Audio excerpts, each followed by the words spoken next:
Averting the Food Crisis in Nigeria using Satellite Mapping Technology. Dr. Mahmoud is also a co-author of the World Scientists' Warning to Humanity, A Second Notice, and was a colleague of Professor Bill Lawrence, who was talking on Sunday with us. Now, Dr. Mahmoud is also the Principal Environmental Scientist at the National Oil Spill Detection and Response Agency in Nigeria. He did his first postdoctoral research fellowship on geospatial information modeling as a scientist with the Center for Tropical Environmental and Sustainability Science at James Cook University in Cairns, Australia. He did his second PhD on climate change and land use with a focus on urban science and climate change. And he states himself as to be interested in human, environmental and ecological relationships, spatial land use planning, spatial agriculture, food security, urban ecology, coastal environmental changes in the Atlantic for the sustainable human well-being. And Dr. Mahmoud is joining us from Nigeria. So thank you very much, Dr. Mahmoud, for joining us, and I will leave it to you. Yeah, thank you very much, Edmund. Yeah, I'm happy to be part of this very important discussion, and because it's a very timely and topical one. So I'll actually be focusing or speaking on averting food crisis in Nigeria using satellite mapping technologies. So just a bit of what it looks like from my front page is to show that really about 40% of the global land is actually used for agriculture, and specifically in terms of cropland and in terms of pasture. And we can also see that Nigeria actually is a West African country in the African continent, and is the most populous Black nation in the world. So I am happy to have everybody here with me to listen to my talk.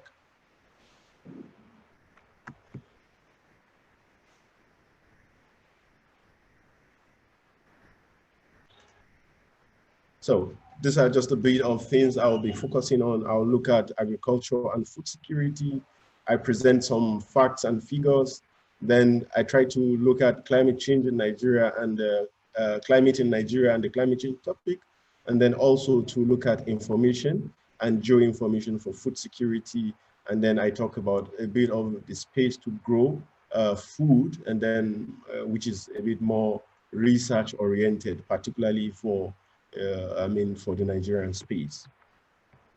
So if we look at agriculture, we'll see that predominantly agriculture is being practiced in Nigeria as a subsistence way of farming, and it's really very manual in nature. So, but if you look at around the world, 40% of land is used for agriculture, and out of this 40% of this land, 570 million farms in the world in generally, and then 400 million are less than a hectare.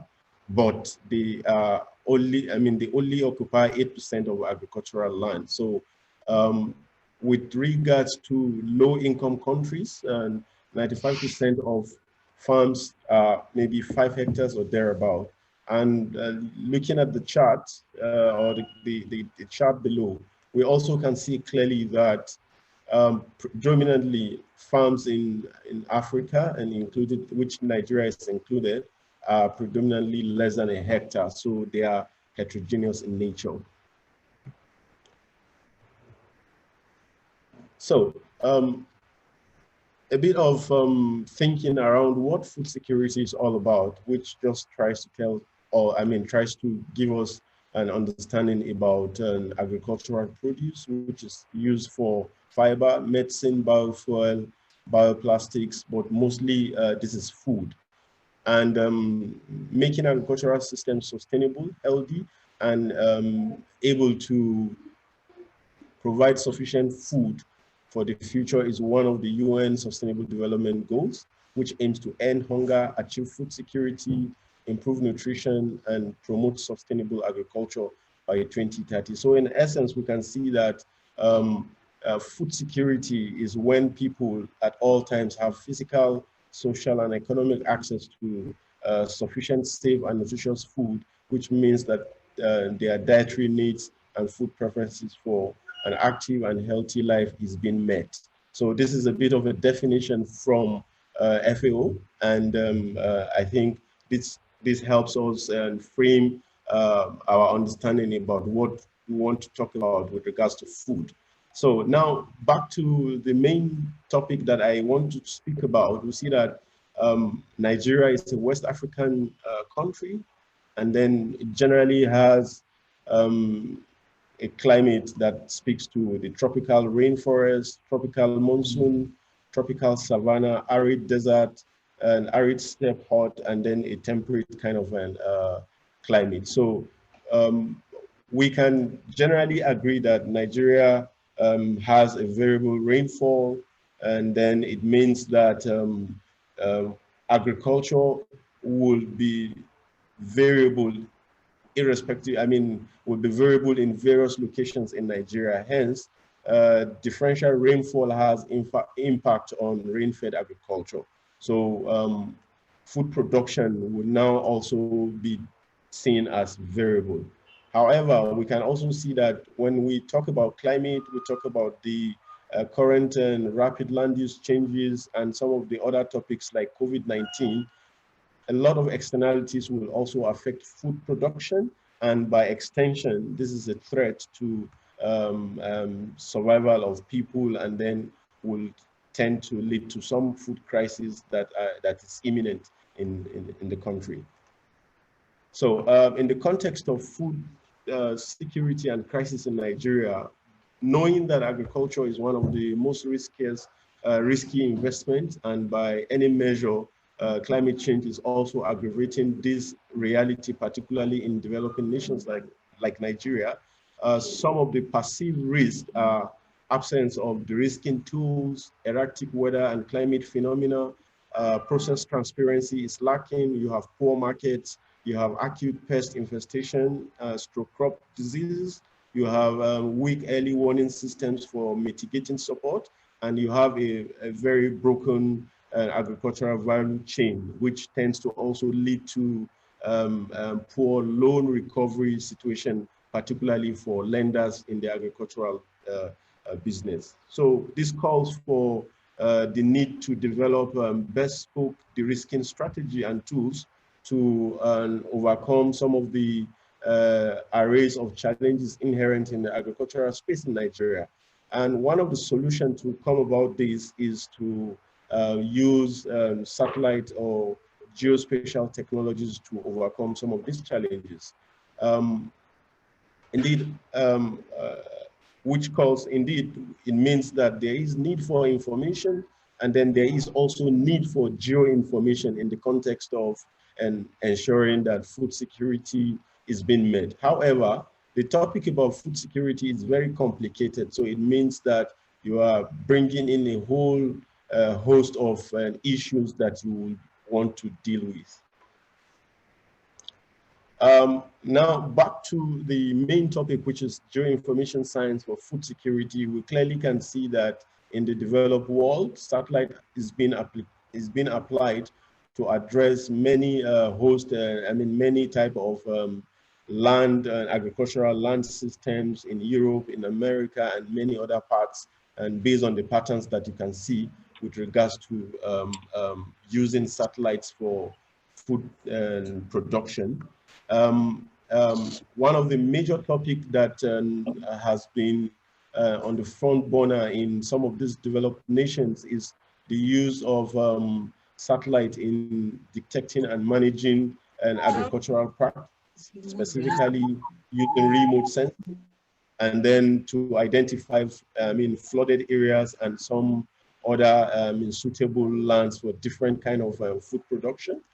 And we can also use it for identifying different land systems, such as bare soil condition. You can look at flood condition, and then you can also look at vegetation condition. So you can also use satellites to actually see through the clouds, and specifically optical, where we have challenges with optical data. You can also use radar data that is able to penetrate cloud and has an all-weather capabilities. As you can see, flood is one of the major challenges that can actually affect food production. And currently in Nigeria, we have experienced some flood that have actually damaged a lot of field in the far north. One other application that is actually very suitable for addressing some of the food-related challenges of agriculture generally is the use of multi-temporal SAR imagery for crop monitoring, where you can see from the preparation of land, you can see the emergence, you can see tillering, you can see the initiation and flowering. So it shows that for a country like Nigeria, one of the ways to go is to try to start adopting satellite technology, to prepare its fields and to grow agriculture, to make agriculture a business rather than just the subsistence and approach to farming. There have been a lot of methodologies that have been used to actually identify cropping systems and to manage fields that are used for growing agriculture. So where we have cloud cover that tends to hinder optical data, the satellite, the synthetic aperture radar data can be very useful for that. We can also use satellite for mapping crop health and pest, and which is a major challenge in this part of the world. And I think I'm convinced that for Nigeria to also avert some of the food crisis that we are talking about, and looking at satellites application, it's very feasible for crop health monitoring. And then also to conserve some of its resources like water and some of its land, particularly for future generations that are interested in in agriculture or in the dry land and agricultural practices. So one of the major things that this approach can be used for is also to develop protocols and crop health methods that can be incorporated into national agricultural production monitoring systems and embedded into de-risking agriculture. And there are good examples that can be looked at a platform that I belong to, which is the analytics.ramaniujuzi.com, which helps in actually ensuring that the uptake of satellite application is being applied for food production, and then to avert some of the challenges that are occurring in the field. So as an example, I have also tried to identify some key areas that satellite application can be used for. Is first of all to do spatially explicit agricultural land suitability analysis. So it means that we are able to identify lands that are very suitable for agriculture and lands that are not.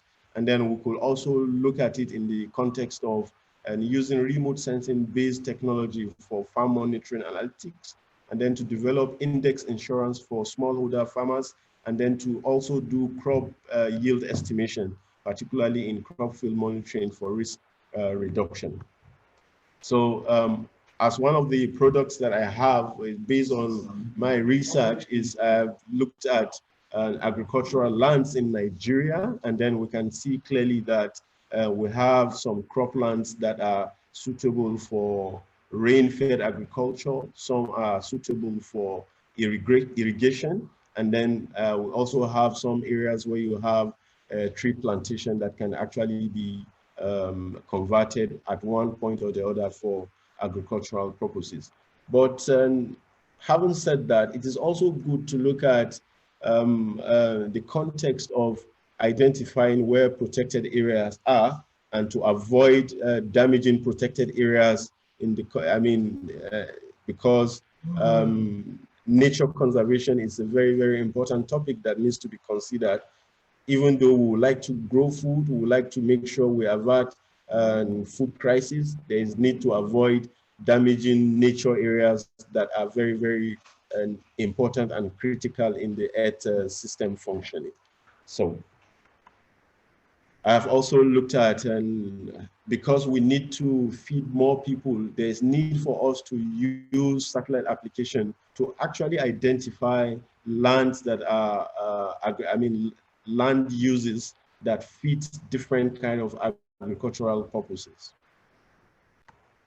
So the need definitely for geo-information is not just a local thing. We can see that there are a lot of programs across the world, such as the the Group on Earth Observation Global Agricultural Monitoring Initiative, GEOGLAM, which is actually very good in using satellite application for agricultural purposes, and then in turn, as a matter of policy, this can be used to actually reduce some of the food crises that are likely to occur. So it is just important to say that one of the closing remarks is that space application to avert food related issues is to first of all use space data to identify where to grow food and where not to grow food. And this is able, satellite application is able to do this on a larger scale as opposed to using very conventional or traditional approaches where you will just look at a small area. But with satellite application, you can look at a whole countrywide context to address some of the food related challenges that exist. So there is need for research really to identify where you can actually grow food, and then where you can avoid a lot of unwanted damages to the land. And then you can also spare land for the future. And then you can also use space technology to actually look at how to validate whatever data or parameters that you are looking at in terms of crop yield estimates, and then you do a forecast for the agricultural community. So in a nutshell, what this talk is also driving at is to ensure that Nigeria embraces precision agriculture, and to understand the phenology of its fields, and then to be able to guide farmers. And then there are a couple of researchers that have looked at globally to look at access to food, and which from this kind of researches, it can be mainstreamed into ensuring that agriculture is being guided in such a way that crises such as the one that we are that is likely to occur in Nigeria is averted. There are a lot of fundamental data sets that are very, very important, particularly data that speaks to where the fields are, and to have an understanding about the boundaries and how to manage these fields in a very sustainable manner.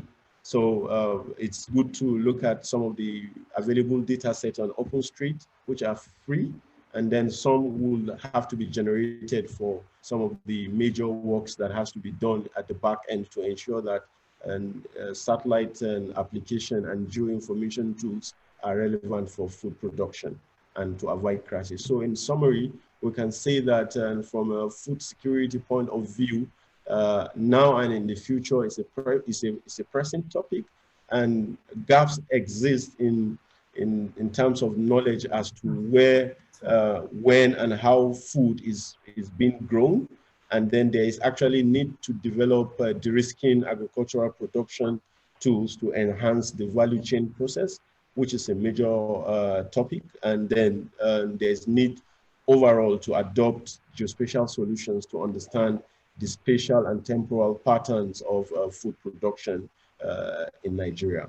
So some of the major things that will go into the use of geo-information to understand how to avert food crisis in Nigeria is there is need to develop geodatabases of spatial layers on optional land use, land cover, crop suitability, land degradation topics, growing periods and phenology, climate change, which climate, which you have to look at temperature, you have to look at rainfall, and then soil, which is a very important component, and then the various landforms. So there are possible spin-offs that can come out of Geo-information services and to ensure that food crisis is averted. And one of such is to develop a GIS-based de-risking agricultural land resource information system for Nigeria, and then to also develop agricultural and land water information systems for sustainable agricultural development, or to look at land resource information systems that speaks to various agricultural land use. So in the end, you can have products that speaks to food security maps that can be used to address either land suitability for crop or livestock, or land productivity assessment maps, or land use change analysis in the context of averting food challenges. So I'll be happy to entertain questions that have to do with more specific issues on averting food crisis in Nigeria, but using satellite mapping technologies. Thank you.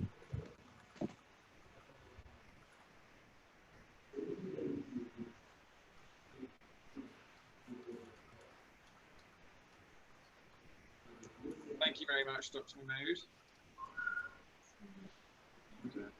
Am I unmuted? Going into the, hang on, I need to get my own screen in the right spot. Right. Okay. We've got some questions coming in. I thought that actually maybe the first thing, Dr. Mahmoud, you could do is really just talk about the food crisis in Nigeria.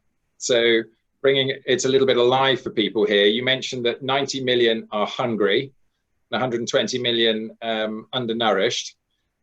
What about, what's been happening politically? What have people been doing in the streets? Are the demonstrations?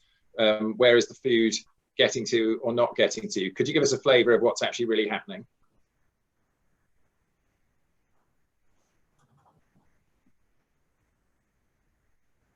You need to unmute, sorry. Okay. Sorry about that. Yeah, I'm happy to see that this question has actually come up, because most people across the world have seen that lately there had been a couple of protests in Nigeria, and some of the issues that have led to this protest is also about hunger, and knowing fully that the northeastern part of Nigeria is really under crisis, because predominantly the north is the main food production zone, and many part of the north is under serious security threats, and farmers are not actually being able to go to the farm. So on one hand, you have farmers not being able to farm. On another hand, you have climate-related issues setting in, because you have desertification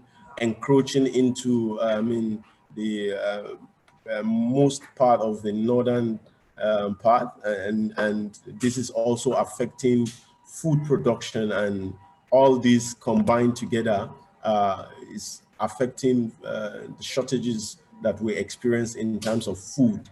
So really, you can see that food protest. The recent protest, most of the destructions have been on where you have the warehouse for food that have actually been stored for either the COVID-19 palliatives and some other reliefs that are supposed to be shared for some of this population that are within the about 90 million to 120 million hungry people. Right. So, and in relation then to just a general discussion on the satellite technology, So the satellite technology, you believe, if deployed properly, could solve the food crisis in Nigeria. And I'm assuming that that's on today's situation. What happens though if we continue to go to 2 degrees of global warming, 2.5, 3 degrees of global warming? Will the deployment of the correct satellite technology, getting the right crops grown in the right places, still be enough to keep Nigeria away from famine? Yeah, I do believe so, because one of the things satellite will be able to do, because satellite is also able to monitor temperature, and temperature is one of the things that tends to either support food production or affect food production. So if we are able to isolate where you have temperatures that are overbearing for food production, on one hand, you can avoid this kind of locations for food production, or you identify crops that tends to grow more favorably in places that tends to be warmer than the others, or you can, on another part, use the identification of very warm areas or unsuitable areas to now, look for mitigation strategies that can be adopted to ensure that temperatures in those areas are being brought down,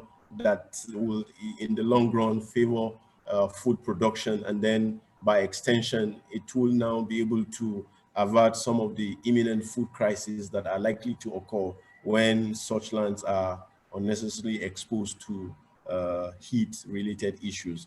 And the same applies for flood. So if with satellite application, you could identify farms that are likely to be flooded, and then you could draw up a calendar of the type of crops that are very much interested, that can be, that tends to find it easy to,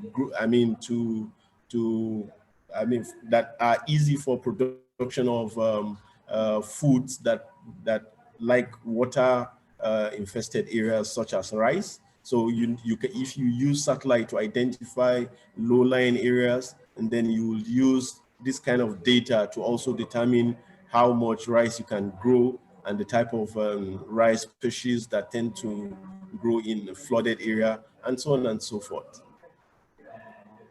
And then a related question is, having got that information, and I know you mentioned an app during your talk, but how do you then deploy it and get that information out to all of these smallholders, particularly if they're only owning a few hectares or farming a few hectares? One of the approaches that have actually been very practical is the use of mobile phones to reach out to these farmers via mobile phones, where you already have a well simplified information on agricultural production. So, and you now use the USSD code, which is free to send SMS to farmers on a couple of advisories that is useful for their farming activity. I can say specifically one of such an application is you usually need to ensure that you carry along farmers to allow them know the cessation, the starting of the season, and starting of the season and ending of the season, which is very important, because sometimes you have a kind of false early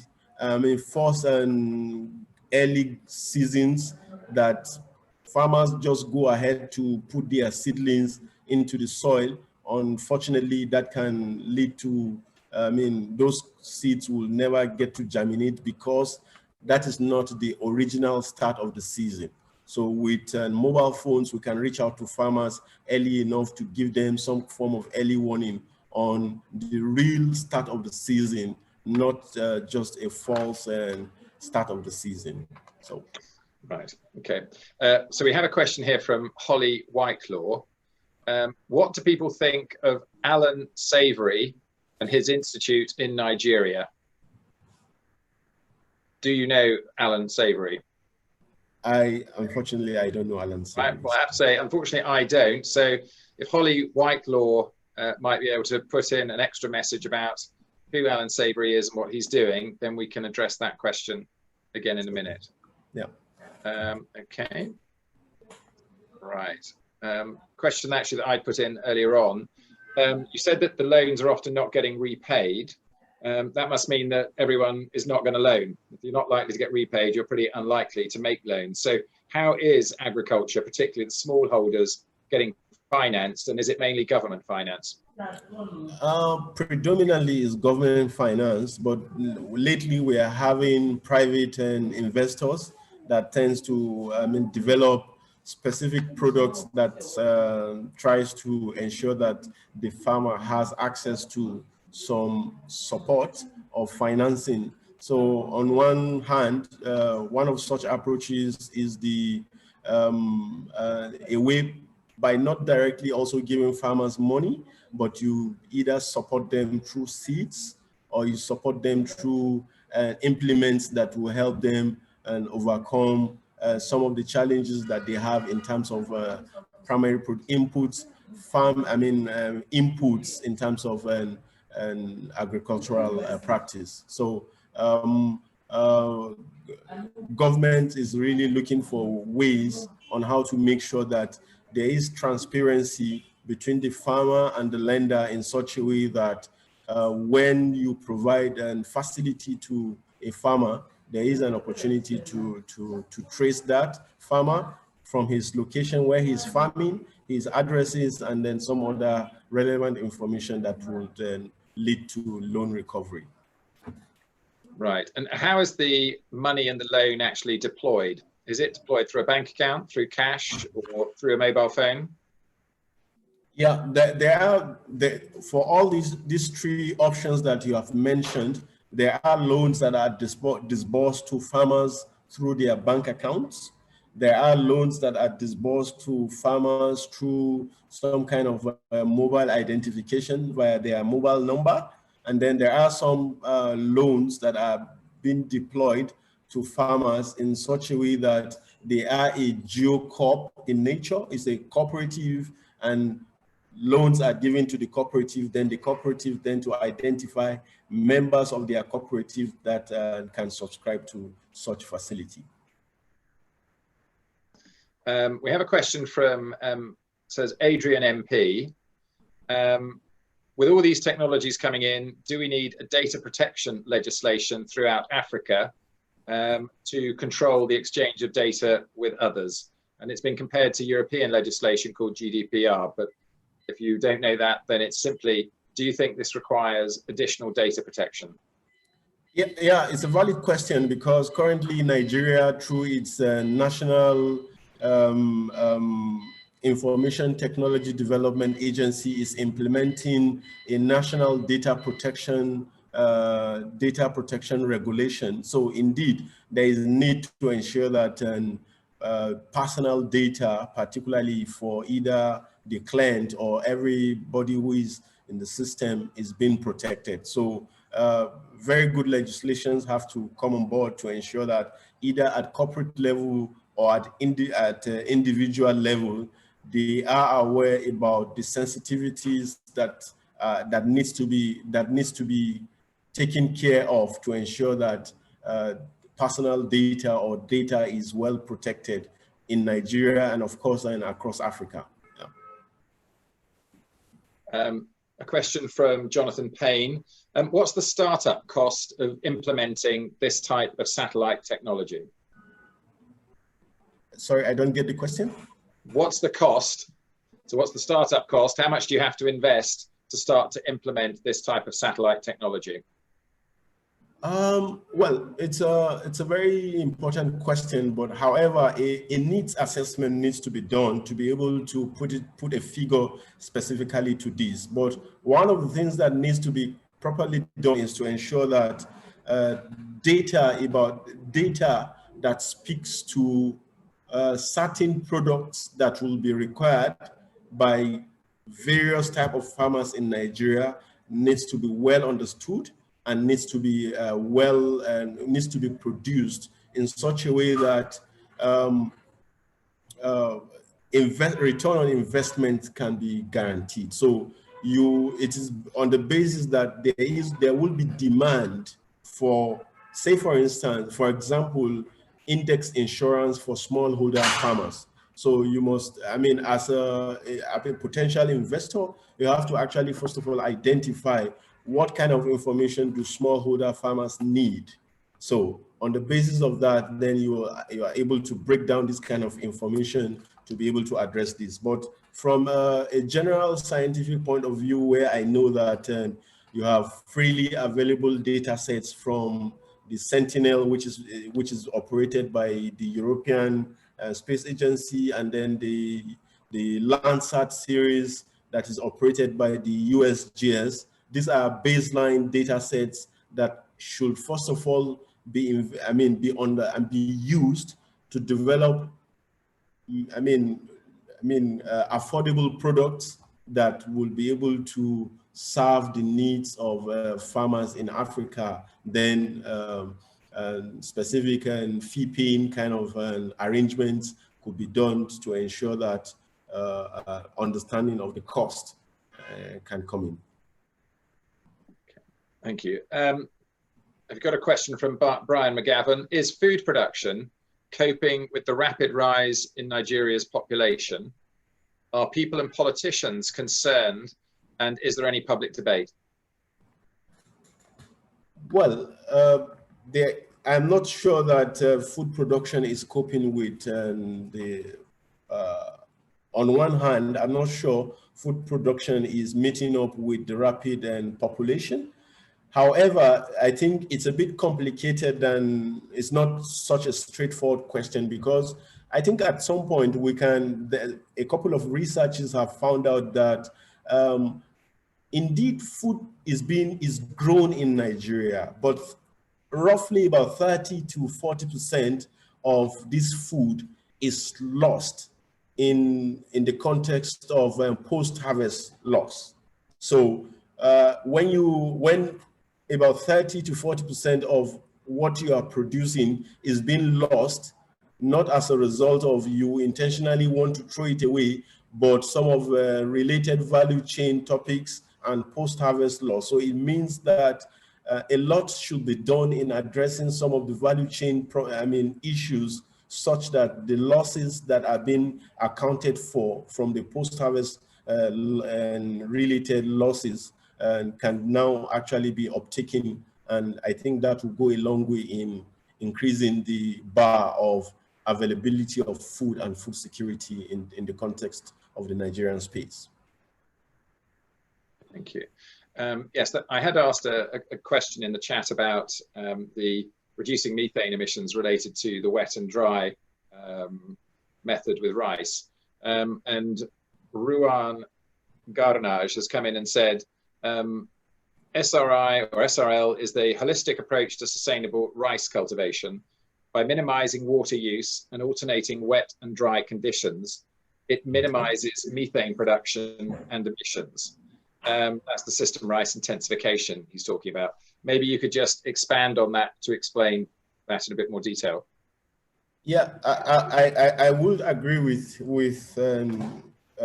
Ruan, because part of the things that I have also been championing in the application of satellite data for food production to avert food crisis is to ensure that Nigeria also tries to migrate food production away from solely depending on rain-fed agriculture to move into irrigated kind of agriculture. So when you do that, it means that you are maximizing and optimizing the availability of water to ensure that an optimized way of using water will go a long way in helping food production. And when food is available, then food crisis is being averted. So a couple of methodologies do exist. So I will want to believe that the SRI is a good approach as from a scientific point of view to reducing food crisis.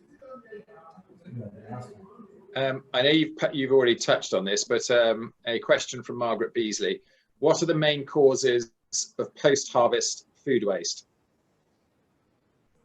Interesting question. There are a couple of them, and one of the major, some of them include the fact that there are no methodologies to preserve some of the produce. And then you don't also have the transport system of evacuating food is one of the causes of food post-harvest loss. Say, for instance, I was in a program that tried to look at how you would want to transport tomatoes from the far north to the south. However, maybe the lifespan of tomato is just 1 week. But because you have bad roads and you transport food from the far north or the core north to the south, when you have bad roads, the travel time from the origin to the destination where you are taking the tomato to is likely, because of bad roads, you are likely to exceed the lifespan to allow the consumers of these products to have access to these. And along the line, you already have like 50% damage of the tomato that travels all the way from a location like Sokoto to Lagos because you have bad roads. That also cut across the West African region. If you have to travel from Nigeria to Ghana to go and deliver tomato, because of some of the border-related constraints, the delivery of tomato will exceed 1 week, which will also, and then it means that whatever you have in your delivery, 50% is already gone. So that applies to yam, it applies to many of the harvested products because transportation is a key challenge. And then there are no, preservation methods that allow farmers to be able to either,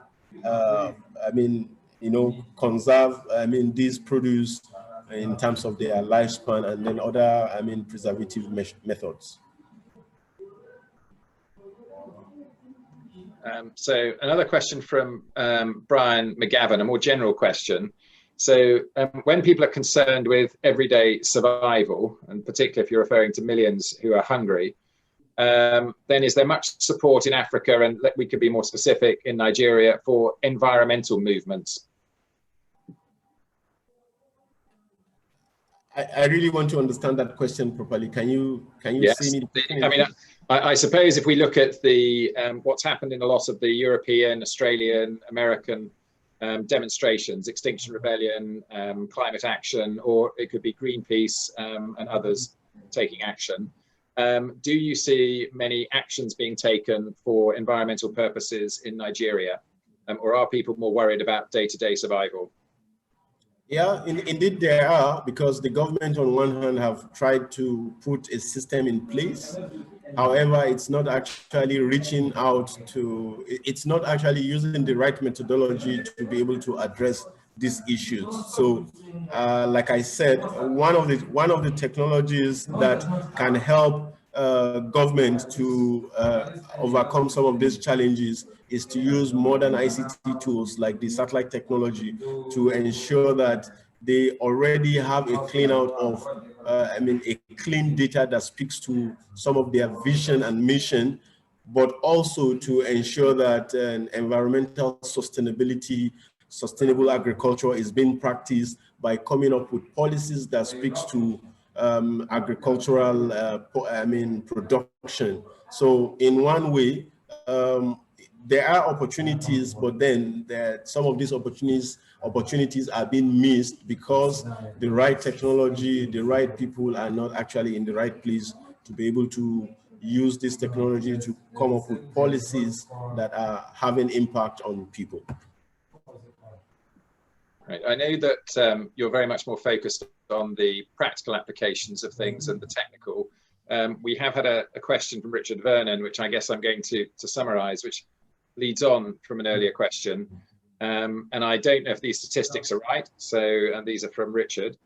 With over 2,000 people per square kilometre, 90 million hungry, a fertility rate of 5.4 children, he would like to understand and have more said about the needs that population requires, and the supply of equal education for girls as for boys, for empowerment of women, in order to, and and their empowerment on reproductive health services. I think Richard's point, because it's not expressed, is as well as the issues that we discussed, which are mechanical and technical and organizational, should there be a focus on empowering women, giving them access to education, access to finance for what they're doing, and control over their own reproduction in order to control population? Yeah, I do agree that in all of this, and particularly if you look at the gender structure, of course, women needs to be empowered, and then they need to be well educated to speak to some of these topics, and then to have a bit of control about how they structure reproduction in terms of child upbringing or child bearing. So.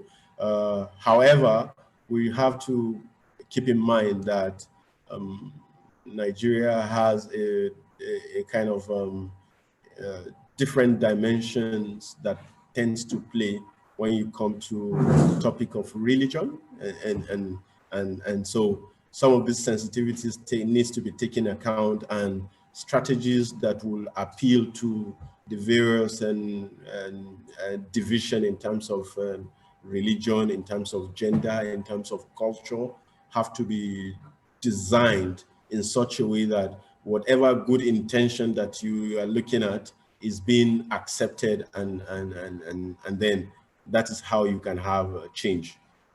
Keeping in mind that change usually is best implemented using the bottom-top approach. So you have to also come up with strategies that speaks to or appeal to these people in such a way that they have a clear understanding that, hey, there's no ulterior motive to this, and it's not like anybody wants to play down their culture, their tradition or religion, but then it's about and having a good life. So then they will be willing to accept this kind of an approach to solving some of the problems that emanate from the social engineering component of how to reach out. And I think just adding to that question, just on exactly on topic, what percentage of the smallholders, when we talked about the farmers, are women? I don't have the right statistics, maybe from the Bureau of Statistics, but I must say that women dominate actually the smallholder farming sector, because farming is done in the rural environment, and if you look at the population in the rural environment also, it is women that are a lot more dominate the structure in terms of the gender division. And indeed, I know a couple of based on my understanding of the region, I know a couple of states that you can categorically say that women are actually the main people that are in the farming business. So maybe 50-50 or 60-40. And does gender affect their access to finance in the farming business? Certainly, because usually, I mean, the women in some, you have certain locations where maybe a woman does not have a right to even own a property, or because she's not have access to work or get employed, she doesn't even have the resources to own certain things. So, and she needs the permission of either the husband to be able to have access to finance, if it is through a banking or a financial institute. So you see that there are a couple of issues that are underpinning the opportunities a woman or the female gender has to be able to get access to either financing to be able to do, I mean, to carry on the business of farming. Thank you. We just as a small one will make you smile, but Paul Beckworth asked a question of when are you going to do your third PhD? Okay. Now, I think a bit of an explanation here is that I have just only one PhD. So, my mistake. I was reading the bio. Okay, it's just one PhD. I have a PhD in climate change and land use, but I did a postdoctoral research with Bill Lawrence on looking at how satellite and computing applications can be used to reduce the impact of infrastructure on biodiversity and wildlife. So, which also in some point has relevance with food production, because I learned a whole couple of things in Congo Basin on how satellite applications can actually help in farming in that region. So my mistake on that, my apology. okay. I think this is a good entry point into the one other area where we'd like you maybe to say a few words. You worked on the World Scientists Warning to Humanity, a second notice with Professor Bill Lawrence. Yeah. It would be interesting to hear a little bit about your personal perspective, how you got involved, and then perhaps to look at what effect you think the warning has had, whether worldwide or in Nigeria. Well, one of the approach that I do, one of the interesting things I find with that particular article is that, first of all, you have an article that you have over 15,000 signatories. It is also impossible to have 15,000 people to write a paper. So it was a good strategy, first of all, to get core scientists from different regions of the world to look at core topical issues and to analyze data that speaks to very relevant warnings that the humanity needs to be wary of. Following the first warning, and then to seek for the buy-in of either influencers or either practitioners in the field or in the industry to be able to endorse some of the findings that the scientific work has actually been able to do. So I find it interesting to see that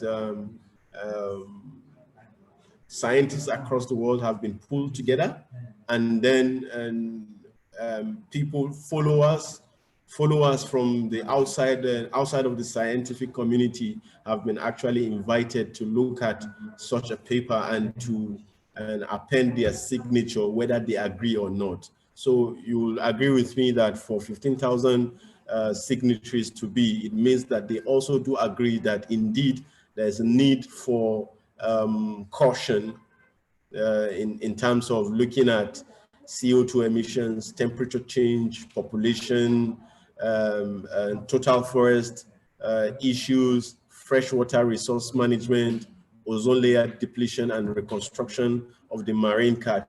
So these are core topics that are fragmented into various scientific interests, but to see that many people, people are following on the need to be cautious about some of these core topics and to come about how to reduce some of these. So, and indeed, you will see that aside from that paper, a lot of works have emanated from that particular paper, because now you have,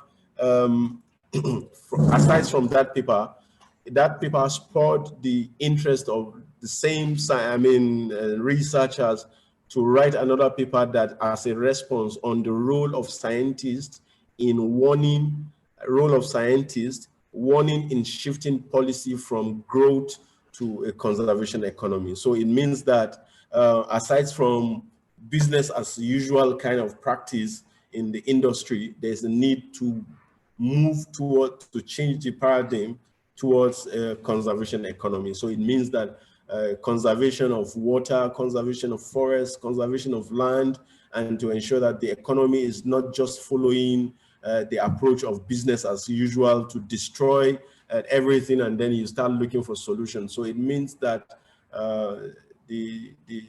this particular article have been able to make impact on creating the awareness that there is a need for conservation economy, not just pushing for growth economy. And the article also urges the man in the street and the politician and everybody else, a bit like the first warning, to get out on the street and take action. As an author of the warning, do you think that the inception and growth of Extinction Rebellion and the school strikes comes in part from this particular article? Yeah, I would want to believe so, because say for instance, I want to believe that the great work you, Edmund, and the group are doing is one of the gaps that have been seen in the fact that there is need for action to be taken aside from just doing the scientific work. So one of the great works that you have been able to do, which shows that this particular article has created an impact and is very relevant, is because you have also been able to critique the paper by saying, okay, indeed, the scientists that have published this work have done a great job, but there is a need to take action. And one of the action is that you have been able to put in place is to create a forum where scientists will be able to now, suggest some actions that needs to be taken. Just like the topic we have coined in saying that how do we avert some of the food crises that are likely to occur in Nigeria using modern technologies like satellite application. So, and I believe so is going on in Europe. I believe some of such is going on in Australia, in America. So indeed, I believe that article has actually, it's a tip of the iceberg of what needs to be done. But from the action point of view or perspective, you, Edmund, and the group have actually been able to identify a gap, and then you have created a niche to push for actions that needs to be done. So indeed, talks could be made to address politicians, to also address the man on the street, to now look at in their own little way what can be done to ensure that some of the scientific warnings that have actually been issued needs to be acted upon. So. We're just running over time, but I would just like then just to ask one other thing. I hope you will agree with my... Certainly do, yes. You've gone, I think your video has gone now, but Dr. Mahmoud, if you can still hear us, hopefully it will come back. I wanted to ask as well if you feel there's an opportunity for us to get a Scientists Warning Nigeria or Scientists Warning Africa started. We've got Scientists Warning Europe, and we have our brethren in America. It would be very interesting to try and get something going in Africa or Nigeria.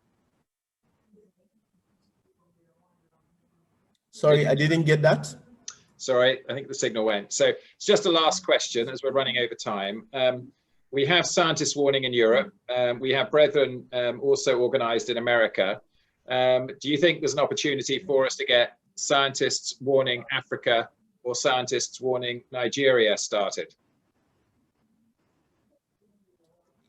Yeah, I strongly believe so, that for Africa and Nigeria, this is a great opportunity that should not be missed, because indeed, Africa being one of the major hotspots of biodiversity that is remaining and intact, and some other major natural resources that need to be conserved, there is need to have a chapter in Africa that is going to be looking at some of the actions that needs to be taken, as an off-spin or as a spin-off from the scientific warning across the world, and that of Europe, that you are actually leading now. Brilliant, that's great, and hopefully we can all work together on that. So we've run a bit over time, so thank you very much everybody for attending. I didn't manage to say it at the beginning, but Dr. Mahmoud is actually associated with Scientists Warning Europe and is on our scientific advisory panel, for which we thank you.